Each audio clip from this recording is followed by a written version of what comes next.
What is going on, everybody? I'd like to welcome you back to the Fessin' Up YouTube channel. I'm your host, Faisal Shafat. You may call me Fessy if your heart desires. I really don't give a damn. I just wanted my name on my jersey. If I'm going to be on the challenge season after season, you can call me whatever the hell you want. I don't give a fuck.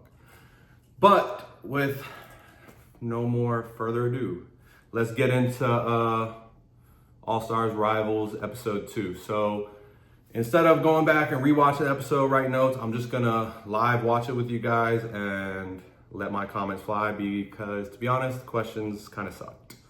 There were some good ones, but they're all repetitive and all the obvious questions I was gonna answer anyways. So, okay, I'm gonna answer this one. You guys asked this last week. I forgot to get to Beth, my initial reaction on Beth, but in episode 2, we see Nicole making fun of Beth for her 30-year-old jeans. And to be honest, first of all, Nicole's funny as fuck. Like, all throughout her confessional, she's killing it. And she's actually a lot funnier than I thought. You know, she talks a lot and she'd be ranting and raving and talking about who knows what. But she is funny, especially in the confessionals and like hearing her talk to other females. She's definitely funny. But with that being said, when it comes to Beth and her 30-year-old jeans, I think they're true religion jeans. I mean, I think that was pretty cool. Not only like to still hold on to 30-year-old jeans, but to be able to fit into them. I think that was the whole point of bringing them, that Beth felt at 55 years old to be able to still fit into 30-year-old jeans. I mean, that's pretty impressive, you know, because a lot of people let themselves go. We see they come back and they're not in the same shape. So props to you, Beth, because I was a fan of you rocking your 30-year-old jeans. So I got to give it to Beth. Yeah.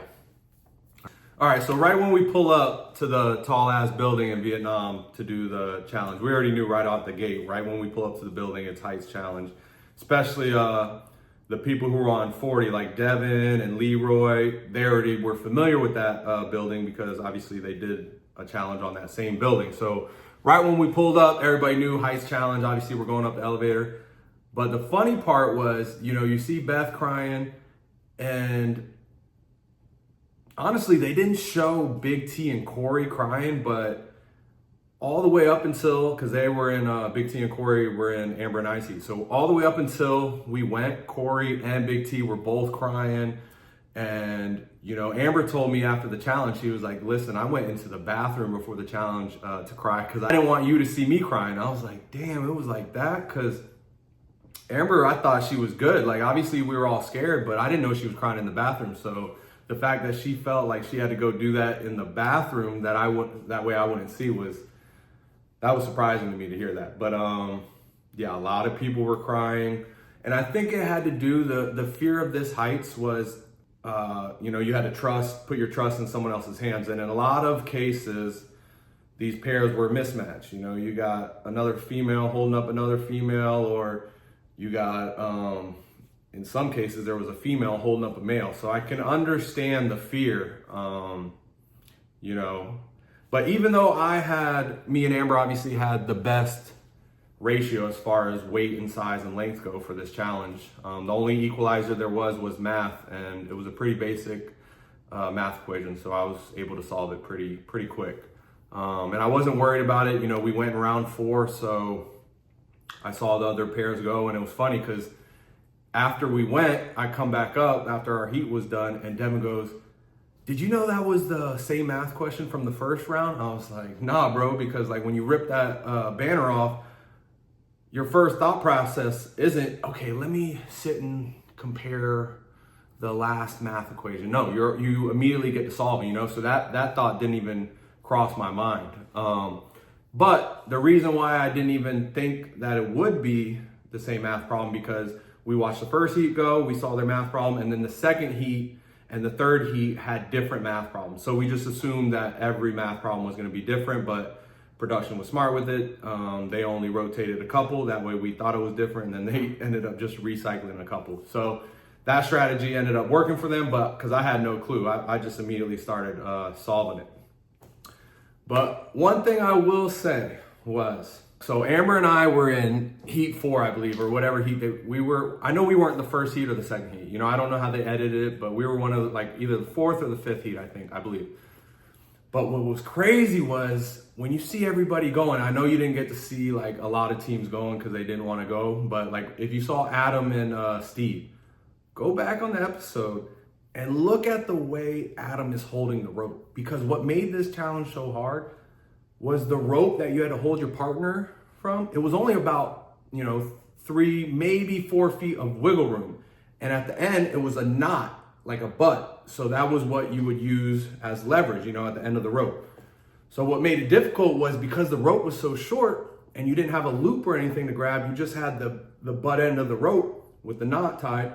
You had to inch all the way to the edge of the platform, so much so that you're almost about to go over. I think that's what they wanted. So long story short, what I'm getting at, by the time Amber and I get up there, it takes a while in between rounds. I would say sometimes 30 minutes, 45 minutes in between a round, like just to get everybody out of their harness, get all the wiring, the carabiners straightened out. So by the time Amber and I get up there to do our heat, they had ran through 3 or 4 heats. The safety team is putting the harness on Amber and I, and then they go to hand us the rope. And when the safety team went to go hand us the rope, I noticed that the rope I was supposed to hold on to, it was unraveled a little at the end. But I don't think anybody was really worried about that. They were worried about making sure our harnesses were safe, all the ropes and carabiners were tight, duct taping the carabiners so that way you can't even take it off if you wanted to. So they weren't even worried about the ropes. The rope was basically untied to where there was an excess of 1 to 2 feet of rope, right? So in that moment, I could have either told safety and been like, hey, I think the rope's too long. But instead of doing that, what I did was I tied another knot in the rope, like low key, like in my hands, like turn around when no one was looking. That way the big loop at the end wasn't as obvious because the gap was so big. There was so much more rope untangled. So I tied it one more time to where there was a loop about this size at the end, but still that's a loop you could put your hand through. Like that rope's not going anywhere. It's like a lasso or like, you're holding the horse lassos or whatever.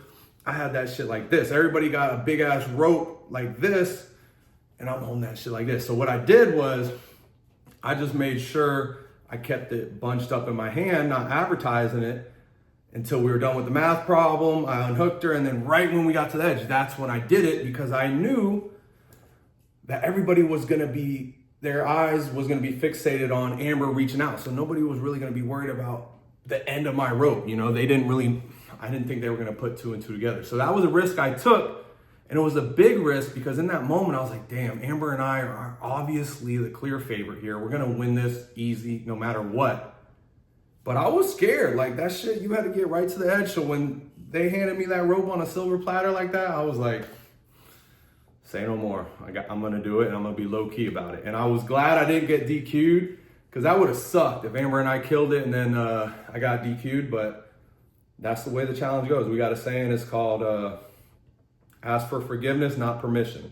Because if you ask for permission, every time they're gonna say, nope, can't do that, can't do that. Ask for forgiveness, you could be like, oh, I didn't know, and that's what the challenge is, man, because they make these games nowadays to where there's so many equalizers, it's such a crapshoot to where anybody can win it. That's what they want. That's where the drama comes in. The race it's a close race, anybody can win it, right?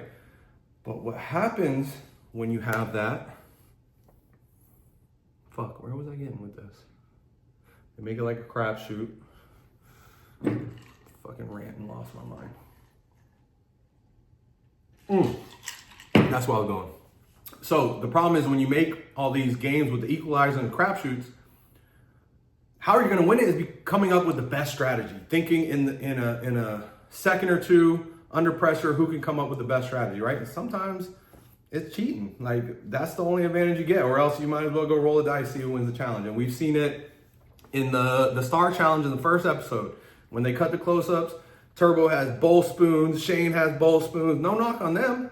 Kudos to them because they were like, this shit is not going to happen if one person is holding a stick and the other person holding the stick. Because one person is balancing it one way, shaking, and the other person is shaking. So if one person is grabbing both the spoons, obviously they can balance it better because they're controlling both spoons. They said we weren't allowed to do that. But, Amber and I shit the bed in that because I didn't think about it. We flew through that first round in that first star challenge so fast that I was like, damn, we're about to win this. So I didn't want to cheat and get DQ'd. But then I see everybody flying through us. I'm like, damn, how the hell are they getting this? So that's what I'm trying to say. We've seen it before. We've seen Johnny do it. I don't know if you guys remember in Total Madness. We were in like the hazmat suits. I don't even know what that word is.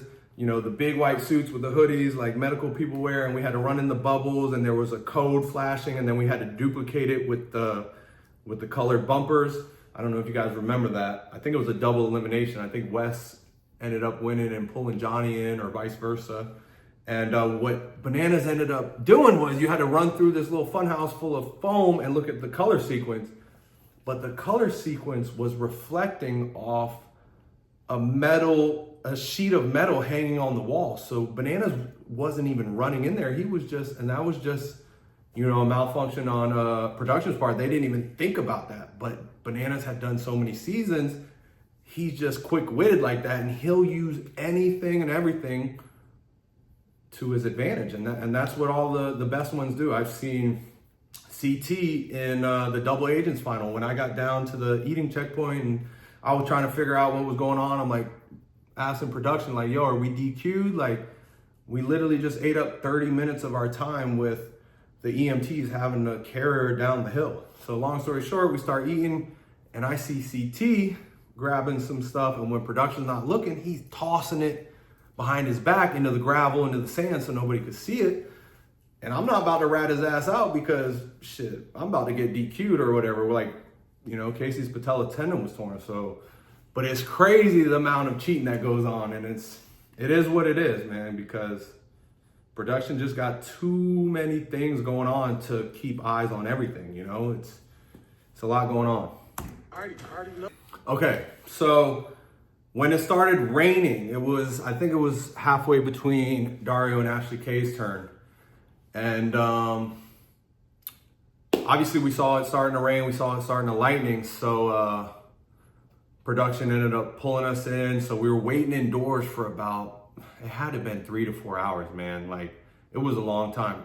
So much time to where I started thinking in my mind, I'm like, damn, they're really about to call this because the sun was about to go down. We can't shoot this at night. Obviously, we came in the morning for daylight for a reason. So I thought what they were going to do was they were going to call the daily challenge, just scratch it out of the episode, and we were going to wake up the next day and just go do like a mud pit type, quick setup daily. So I was like, damn, Amber and I definitely had the best time. We're definitely going to win.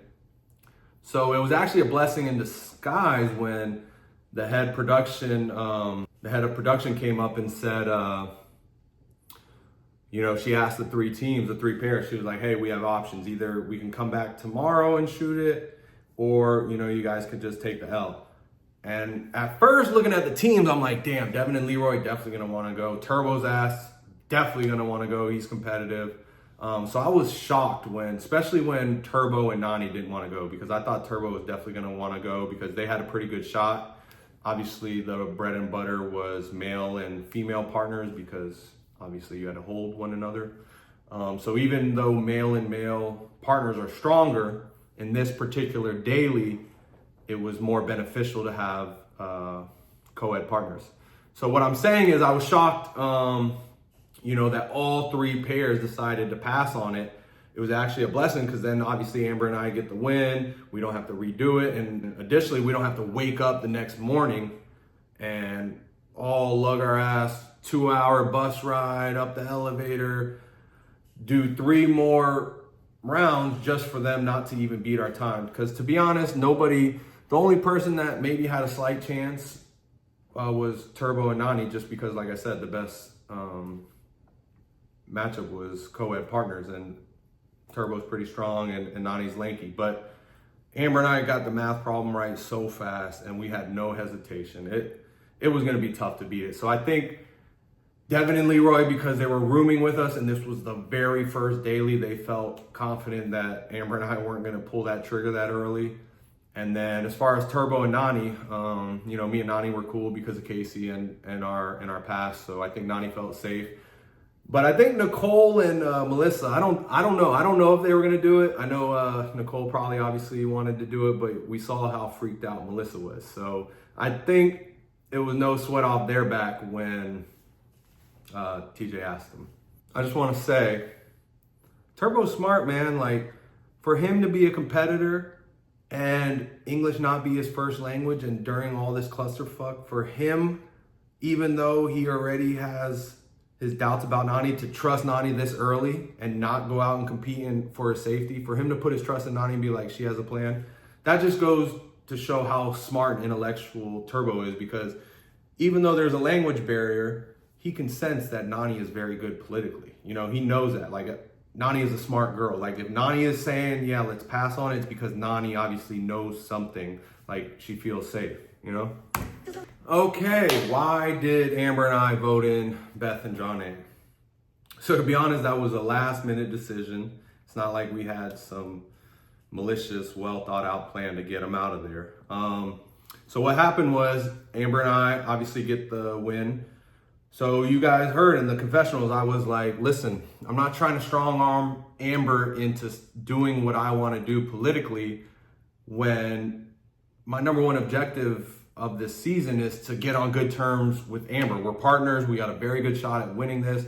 I'm not here to force her hand to make a move when, one, it is the very first daily of the season. We don't even really know the format, if people can gift stars, if they have an advantage coming back from elimination. And also, I didn't really know that many people on the cast. So it wasn't like I was like, Amber, we need to send this pair in, you know what I'm saying? So the only thing I will say was, right when we win, once the whole Nicole Melissa thing happened, where Amber thought Nicole was the one going back and telling Adam and Steve that they were getting voted in, she wanted to vote in Nicole and Melissa. And I was like, I don't really know about that right now, just because, you know, I have done a season with Melissa and Nicole in the past. My rookie season on Total Madness, me and Melissa made the final. I did double agents with Nicole. And this is probably the most important part, Melissa and Big T are super tight. And me and Big T and me and Corey Lay were tight. So I didn't want to burn that bridge this early on when they might be able to help us later on, you know. Who knew? And besides that, Melissa and Nicole, even though they are very two strong women individually, paired up together, I don't know if the house viewed them as much of a threat, just because a lot of these dailies and eliminations, because it is co-ed, are going to be very carnival based, very puzzle, math, you know, you got to be quick-witted, you know, and I don't know when they get to, or I don't think anybody really knew in the house when Melissa and Nicole got to a checkpoint, who is the one leading that horse to the water. So I didn't want to vote in Melissa and Nicole, but that was definitely Amber's initial thought process. And then right away, I told Amber, I said, listen, what about Katie and Veronica? She shot that down because she said she was so close with Veronica from, I believe it was maybe Ride or Dies. So I was like, cool. Like, if you trust Veronica, Amber, then we're a unit. So I got nothing to worry about.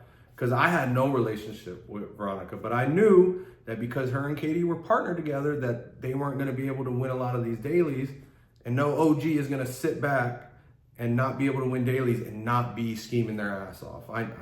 Veronica has done too many seasons. She's won before. She's trying to win some money. Even if she can't win the dailies, she's going to try to wheel and deal in the house. You know, these are professional gamers we're dealing with. But that wasn't really my top priority in the house. My top priority in the house was building my relationship with Amber, getting her to trust me, and get her to actually believe that, you know, I don't need to have all the power. Like, listen, I'm gonna bust my ass in these dailies and get us safety, but you know, I'm with you. Like, we're playing this game together. But then I did mention Frank and Sam. The only reason I mentioned Frank and Sam, because Frank, who is a well-known challenger in the past for being very competitive. This is all the stories I've heard. I've never met him. So once I meet him, he is very well-spoken, he knows how to control a room with his words. You know, I don't want to say he's very manipulative, but it's easy to believe what this man says. Like he's very believable with his pitch, his tone of voice, his compassion, his sense of compassion, you know, so he makes it, he's very smart. And I had no relationship with him. So when I mentioned Frank, I think because Amber was so close with Ashley K, because from what I heard from Amber, on our 15-hour flight from the States to Vietnam, Amber and Ashley K got to know each other. They were sitting next to each other on the airplane. And they, you know, obviously they're both mothers, so they hit it off and had a connection because Ashley K was so close to Frank. Amber was rocking with Frank. So when I mentioned Frank, Amber runs and she's like, let me grab Frank because Frank's cool. Let me go grab him so you guys can talk and get on the same page. So Frank comes in the room and he's like, what's up? I'm like, shit, I don't know. Like, what's up? And Amber was like, oh, we just want to make sure we're on the same page. And Frank was like, yeah, we're on the same page. I was like, all right, cool. And that was kind of it. And it really didn't give me no sense of safety, but you know, I was like, as long as Amber's cool with him, then if he's gonna vote me in, he gotta vote in Amber too. So if Amber's comfortable with him, then that's how I'm playing, because that's what it was. That's what the game was. I wasn't, like I said, I didn't know a lot of the other castmates, so I wasn't trying to win the first daily and throw in my only other roommates, Devin and Leroy, because some rooms had 3 bunk beds, so there were 6 people in a room. Our particular room was just 2 bunk beds, so it was only me and Amber and Devin and Leroy. So we win the very first daily. Devin and Leroy just won the Star Challenge. We're not about to vote our roommates in. Like, obviously there's only 2 guy pairs in the whole house, right? So what you guys were thinking the first episode when we won, and you were like, why wouldn't you put the 2 guy pairs together? It's unfair. Yeah, no shit, dummy. The whole house is thinking that. So why am I gonna get rid of my roommate and piss them off when they could just come back? And now my living situation is fucking awkward. And not only that, if I get rid of a guy pair, who's the next on the chopping block? Oh, Amber and Fessy, who just fucking dogged everybody else out in the first daily. Like, make it make sense. I know you guys want good TV, and we're there to give it to you. But fuck, we're trying to win some money. We're trying to fucking play our own game. So shut the fuck up, please.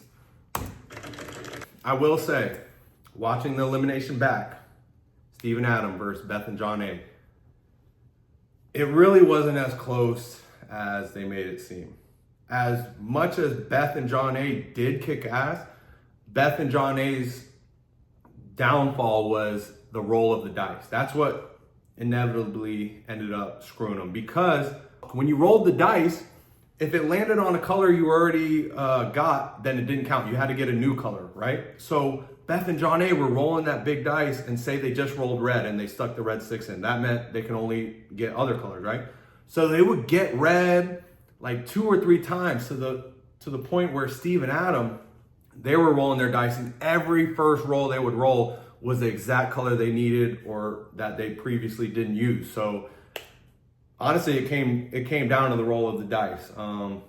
But you know, as well as Beth and John A did, Steve and Adam, we knew, like, you know, 30%, 25% through the daily that they were going to win. Maybe halfway through, but we could see the progress just because they were just, you know, a roll or 2 ahead of them, and they had got the rhythm. But I mean, Beth and John A killed it. I will say that. And I'm sad I had to vote in John A. I really didn't want to do that. It was just because I was working with Amber and we really didn't know what the hell we were doing. If I would have said, cool, let's go Melissa, Nicole, Amber would have went Melissa, Nicole. But I'm not going to say I stuck my neck out for Melissa, Nicole, but I did say if we can go another way, I don't want to do that this early. I don't feel comfortable doing that this early when there's other options that I have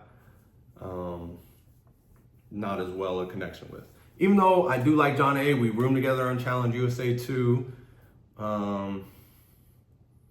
Yeah, it sucked, but it had to be done because obviously I told you my 2 options were Frank and Sam and Katie and Veronica, and Amber trusted them, so I trusted Amber and I was rocking with Amber. So I was like, all right, say less. I'm not worried about that. We cross that bridge when it comes. So that was why we voted in Beth and John A. And it really did come last minute because I wasn't giving, I told Amber my thoughts, right? But then once we were going back and forth, I was like, I really don't know. Like if it's not gonna be Katie and Veronica or Frank and Sam, then I don't want it to be Melissa and Nicole. I think there was another option, which I'm not gonna say because I don't know for sure if this option was on the chopping block that early. Okay, I will say one thing I do struggle with, man. I love competing. I love like when someone tries me, someone gets in my face, calls me a pussy or calls me a bitch. That's what I thrive for because now you cross the line and now it's me versus you, right? But all this going behind each other's backs and the telephone game, I can't do that shit.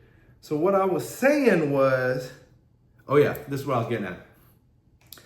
My least favorite part of the game is when I win because you see everybody's faces. And when you win later on after you've already been voted in and you hate everybody, that's easy because you know exactly who you're voting in. But when you win the first daily, it's tough because as a threat, me and Amber are obviously one of the biggest threats in the game, along with Steven, Adam, Devin and Leroy, Turbo and Nani. That's what I will say right now, in my opinion. We are a threat. So obviously if we don't win the first daily, look, Steve and Adam were the house vote and they're the best team in the game besides Amber and I. So you definitely want to win the first daily if you're a threat. That's my opinion. Maybe some other people have different opinions.